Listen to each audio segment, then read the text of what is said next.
BJP Hindu ಸಂಘಟನೆಯ ಕಾರ್ಯಕರ್ತರ ಮೇಲಿನ ಸುಳ್ಳು ಕೇಸ್ಗಳ ಮರುಪರಿಶೀಲಿಸಿ ಹಿಂಪಡೆಯಲು ಸಚಿವ ಕೋಟಾ ಶ್ರೀನಿವಾಸ್ ಪೂಜಾರಿ ಅವರು ಸರ್ಕಾರಕ್ಕೆ ಪ್ರಸ್ತಾವನೆ ಸಲ್ಲಿಸಿದ್ದಾರೆ. ಬೆಂಗಳೂರಿನ ವಿಕಾಸ ಸೌಧದಲ್ಲಿ ಖುದ್ದಾಗಿ ರಾಜ್ಯದ ಗೃಹ ಮಂತ್ರಿ ಆರಗ ಜ್ಞಾನೇಂದ್ರ ಅವರನ್ನ ಭೇಟಿಯಾದ ಸಮಾಜ ಕಲ್ಯಾಣ ಹಾಗೂ ಹಿಂದುಳಿದ ವರ್ಗಗಳ ಕಲ್ಯಾಣ ಇಲಾಖೆಯ ಸಚಿವರಾದ ಕೋಟಾ ಶ್ರೀನಿವಾಸ್ ಪೂಜಾರಿ ಕರಾವಳಿಯ ದಕ್ಷಿಣ ಕನ್ನಡ ಹಾಗೂ ಉಡುಪಿ ಜಿಲ್ಲೆಗಳ ಭಾರತೀಯ ಜನತಾ ಪಾರ್ಟಿ ಮತ್ತು ಹಿಂದೂ ಸಂಘಟನೆಗಳು ಕೊಟ್ಟಿದ್ದ ಮನವಿಯನ್ನ ಗೃಹ ಮಂತ್ರಿಗಳಿಗೆ ಹಸ್ತಾಂತರಿಸುತ್ತಾ ಈ ಹಿಂದೆ ಅನ್ಯ ಸಂಘಟನೆಯ ಕಾರ್ಯಕರ್ತರ ಪ್ರಕರಣಗಳನ್ನು ಹಿಂದಿನ ಸರ್ಕಾರ ವಾಪಸ್ ಪಡೆದಿದ್ದು, ಅದೇ ಸಂದರ್ಭದಲ್ಲಿ ಬಿಜೆಪಿ ಹಾಗೂ ಹಿಂದೂ ಸಂಘಟನೆಯ ಕಾರ್ಯಕರ್ತರ ಕೇಸ್ಗಳು ಬಾಕಿ ಉಳಿದಿದೆ ಎಂದು ಕರಾವಳಿ ಭಾಗದ ಹಿಂದೂ ಸಂಘಟನೆಗಳು ಕೊಟ್ಟಿದ್ದ ಮನವಿಯನ್ನ ಉಲ್ಲೇಖಿಸಿ ರಾಜ್ಯದಲ್ಲಿರುವ ಇಂತಹ ಪ್ರಕರಣಗಳನ್ನು ಕೂಡಲೇ ಮಾಹಿತಿ ಪಡೆದುಕೊಂಡು ಭಾರತೀಯ ಜನತಾ ಪಾರ್ಟಿ ಹಾಗೂ ಹಿಂದೂ ಕಾರ್ಯಕರ್ತರ ಮೇಲಿರುವ ಸುಳ್ಳು ಪ್ರಕರಣಗಳನ್ನು ತಕ್ಷಣ ವಾಪಸ್ಸು ಪಡೆಯಬೇಕೆಂದು ಸಚಿವ ಕೋಟಾ ಶ್ರೀನಿವಾಸ್ ಪೂಜಾರಿ ಅವರು ಉಲ್ಲೇಖಿಸಿದರು. ಗೃಹ ಸಚಿವ ಆರಗ ಜ್ಞಾನೇಂದ್ರ ಅವರು ಈ ವಿಷಯಗಳನ್ನು ಕೂಡಲೇ ಗಮನಿಸಿ ಎಲ್ಲಾ ಜಿಲ್ಲೆಗಳಿಂದ ಮಾಹಿತಿಯನ್ನು ಪಡೆದು ಸಚಿವ ಸಂಪುಟದಿಂದ ಮಂಡಿಸಿ ಸುಳ್ಳು ಕೇಸ್ಗಳನ್ನು ವಾಪಸ್ಸು ಪಡೆಯುವ ಭರವಸೆ ನೀಡಿದರು.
ಈ ಬಗ್ಗೆ ನೇರವಾಗಿ ಮಾಹಿತಿಯನ್ನು ಪಡೆದುಕೊಳ್ಳಬೇಕು. ನಮ್ಮ ಜೊತೆ ದೂರವಾಣಿ ಸಂಪರ್ಕದಲ್ಲಿ ನೇರವಾಗಿ ಸಚಿವರು ಕೋಟಾ ಶ್ರೀನಿವಾಸ್ ಪೂಜಾರಿ ಅವರಿದ್ದಾರೆ. ಸರ್ ನಮಸ್ತೆ.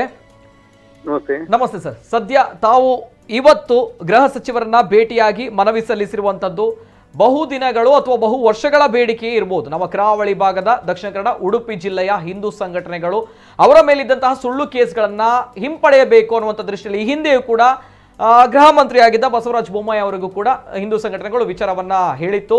ಈಗ ತಾವು ನೇರವಾಗಿ ಈಗಿನ ಗೃಹ ಮಂತ್ರಿ ಅವರನ್ನ ಭೇಟಿ ಮಾಡಿದ್ದೀರಾ? ಸೊ ಅವ್ರ ಜೊತೆ ಮಾತುಕತೆನ ಮಾಡಿದ್ದೀರಾ? ಏನ್ ಸರ್, ಏನು ಕತೆ ಇದು? ಇಲ್ಲ, ಸಾಮಾನ್ಯವಾಗಿ ಅಂತ ಬೇಡಿಕೆಗಳಿತ್ತು. ಹಾಗೆ ಹೇಳುವಂತ ಹಿಂದೂ ಸಂಘಟನೆಗಳು ಮತ್ತು ಬೇರೆ ಬೇರೆ ಕಾರ್ಯಕರ್ತರು ಏನ್ ಹೇಳ್ತಾರೆ ಅಂದ್ರೆ, ಈ ಹಿಂದೆ ನಮ್ಮ ವಿರುದ್ಧ ಇರುವುದೆಲ್ಲ ತೆಗೆದಿದ್ದಾರೆ, ನಮ್ದು ಮಾತ್ರ ಅದರಲ್ಲಿ ಬಾಕಿ ಉಳ್ಕೊಂಡಿದೆ, ಆ ಕಾರಣಕ್ಕೆ ನೀವು ದಯವಿಟ್ಟು ಇದನ್ನ ಪರಿಶೀಲನೆ ಮಾಡಬೇಕು ಅಂತ ಮನವಿಯನ್ನ ನಮ್ಗೆ ಕೊಟ್ಟಿದ್ರು ಹಿಂದೂ ಸಂಘಟನೆಗಳ ಪರವಾಗಿ. ನಾನು ಅದನ್ನ ಗೃಹ ಮಂತ್ರಿಗಳಿಗೆ ಇವತ್ತು ಹಸ್ತಾಂತರಿಸಿ ಯಾರ್ಯಾರ ಮೇಲೆ ಸುಳ್ಳು ಕೇಸುಗಳಿದೆ, ಯಾವ ಸುಳ್ಳು ಕೇಸು ಅಂತ ಏನ್ ಹೇಳಿದ್ದಾರೆ, ಆ ಸುಳ್ಳು ಕೇಸುಗಳು ಒಂದ್ಸತಿ ಪರಿಶೀಲನೆ ಮಾಡಿ ಅದನ್ನ ಹಿಂಪಡಿಲಿಬೇಕು ಅಂತ ಹೇಳಿ ಮನವಿಯನ್ನ ಮಾನ್ಯ ಗೃಹ ಮಂತ್ರಿಗಳಿಗೆ ಮಾಡಿದ್ದೇನೆ. ಇದು ನನ್ನ ಗಮನಕ್ಕೂ ಬಂದಿದೆ. ಇದನ್ನ ಸಾಧ್ಯ ಆದಷ್ಟು ಬೇಗ ಇಡೀ ರಾಜ್ಯದಲ್ಲಿರುವಂತ ಎಲ್ಲ ಮಾಹಿತಿಯನ್ನು ಪಡಿತೇನೆ. ಯಾರ್ಯಾರ ಮೇಲೆ ಸುಳ್ಳು ಕೇಸ್ ಇದೆ ಅದನ್ನೆಲ್ಲವನ್ನು ಹಿಂಪಡಿತೇವೆ ಅನ್ನುವಂತ ಭರವಸೆಯನ್ನ ಮೊನ್ನೆ ಗೃಹ ಮಂತ್ರಿ ಆರಗ ಜ್ಞಾನೇಂದ್ರ ಅವರು ನಮ್ಗೆ ನೀಡಿದ್ದಾರೆ. ಓಕೆ, ಹಾಗಾದ್ರೆ ಇಲ್ಲಿ ಇರುವಂತಹ ವಿಚಾರ, ಈ ಹಿಂದಿನ ಸರ್ಕಾರ ಇತರ ಸಂಘಟನೆಯ ಕಾರ್ಯಕರ್ತರ ಪ್ರಕರಣಗಳನ್ನ ಹಿಂದಕ್ಕೆ ಪಡೆದಿತ್ತು. ಹಾಗಾಗಿ ಹಿಂದೂ ಸಂಘಟನೆ ಮತ್ತು ಬಿಜೆಪಿಯ ಕಾರ್ಯಕರ್ತರ ಮೇಲಿರುವಂತಹ ಕೇಸ್ಗಳು ಅದೇ ರೀತಿ ಉಳಿದಿದೆ. ಹಾಗಾಗಿ ನಾವುಗಳು ಇದನ್ನು ತೆಗಿಬೇಕು ಅನ್ನುವಂಥ ದೃಷ್ಟಿಯಲ್ಲಿ ತಮ್ಮ ನಡೆಯ ಸಚಿವರೇ? ಹೌದೌದು, ಅದು ಹೇಳ್ತಾ ಇರುವುದು ನಮ್ಮೇಲೆ ಸುಳ್ಳು ಕೇಸ್ ಹಾಕಿದ್ದಾರೆ ಅಂತ ಹೇಳಿ, ಅದನ್ನು ಪರಿಶೀಲನೆ ಮಾಡಿ ತೆಗಿರಿ ಅನ್ನುವಂತ ಮಾತು ಹೇಳಿದ್ದೆ. ಓಕೆ. ಸದ್ಯ ಈ ವಿಚಾರದಲ್ಲಿ ತಾವು ಇವತ್ತು ಗೃಹ ಮಂತ್ರಿಯನ್ನ ಭೇಟಿ ಮಾಡಿದ್ದೀರಾ. ಎಷ್ಟು ಪ್ರಕರಣಗಳಿವೆ ಸರ್ ಇದಕ್ಕೆ ಸಂಬಂಧಪಟ್ಟಿರುವಂತದ್ದು? ಇಲ್ಲ, ನಿಖರವಾದ ಅಂಕಿಅಂಶಗಳಿಲ್ಲ ನನ್ನ ಕೈಯಲ್ಲಿ. ಆದ್ರೆ ಎಲ್ಲವನ್ನೂ ಕೂಡ ಇಂತಹ ಸುಳ್ಳು ಪ್ರಕರಣಗಳಿದ್ರೆ ಎಲ್ಲವನ್ನೂ ಕೂಡ ಒಂದ್ಸತಿ ಪರಿಶೀಲನೆ ಮಾಡಿ ಅದನ್ನ ಹಿಂಪಡೆಯುವ ಬಗ್ಗೆ ಕ್ರಮ ಕೈಗೊಳ್ಳುತ್ತೇನೆ ಅಂತ ಹೇಳಿ ಮಾನ್ಯ ಗೃಹ ಮಂತ್ರಿಗಳು ಹೇಳಿದ್ದಾರೆ. ಓಕೆ, ಧನ್ಯವಾದಗಳು ಸಚಿವರೇ. ಧನ್ಯವಾದ. ಧನ್ಯವಾದ. ಇದು ಕೋಟಾ ಶ್ರೀನಿವಾಸ್ ಪೂಜಾರಿ ಅವರ ಮಾತುಗಳು. ಗೃಹ ಸಚಿವರನ್ನ ಅವರು ಇವತ್ತು ಭೇಟಿಯಾಗಿದ್ದಾರೆ, ಮನವಿಯನ್ನ ಸಲ್ಲಿಸಿದ್ದಾರೆ. ಬಿಜೆಪಿ ಜೊತೆಗೆ ಹಿಂದೂ ಸಂಘಟನೆ ಕಾರ್ಯಕರ್ತರ ಸುಳ್ಳು ಪ್ರಕರಣಗಳು, ಸುಳ್ಳು ಕೇಸ್ಗಳು ಏನಿದೆ ಇದನ್ನ ಮರುಪರಿಶೀಲಿಸಿ ಹಿಂಪಡೆಯಬೇಕು ಅನ್ನುವಂಥ ದೃಷ್ಟಿಯಲ್ಲಿ ಸಚಿವರ ಈ ಪ್ರಸ್ತಾವನೆ. ಈ ಹಿಂದಿನಿಂದಲೂ ಕೂಡ ಈ ಒಂದು ಕೂಗು ದೊಡ್ಡ ಮಟ್ಟದಲ್ಲಿ ಕೇಳಿ ಬರ್ತಾ ಇತ್ತು. ಯಾಕಂದ್ರೆ ಈ ಹಿಂದಿನ ಸರ್ಕಾರ ಇತರ ಸಂಘಟನೆಯ ಕಾರ್ಯಕರ್ತರ ಸುಳ್ಳು ಕೇಸ್ಗಳನ್ನ ಹಿಂದಕ್ಕೆ ಪಡೆದಿತ್ತು. ಆದರೆ ಹಿಂದೂ ಸಂಘಟನೆ ಕಾರ್ಯಕರ್ತರ ಪ್ರಕರಣಗಳು ಅದೇ ರೀತಿ ಉಳಿದಿತ್ತು. ಇದು ತುಂಬಾ ದೊಡ್ಡ ಮಟ್ಟದಲ್ಲಿ ಅನ್ಯಾಯ ಆಗಿದೆ ಅನ್ನುವಂಥ ದೃಷ್ಟಿಯಲ್ಲಿ ಹಿಂದಿನೂ ಕೂಡ ಹಿಂದೂ ಸಂಘಟನೆ ಕಾರ್ಯಕರ್ತರು ಹೇಳ್ತಾ ಇದ್ರು. ಈ ನಿಟ್ಟಿನಲ್ಲಿ ಕೋಟಾ ಶ್ರೀನಿವಾಸ್ ಪೂಜಾರಿ ಅವರು ಸಚಿವರು ತೆಗೆದುಕೊಂಡಿರುವಂತಹ ನಿರ್ಧಾರ.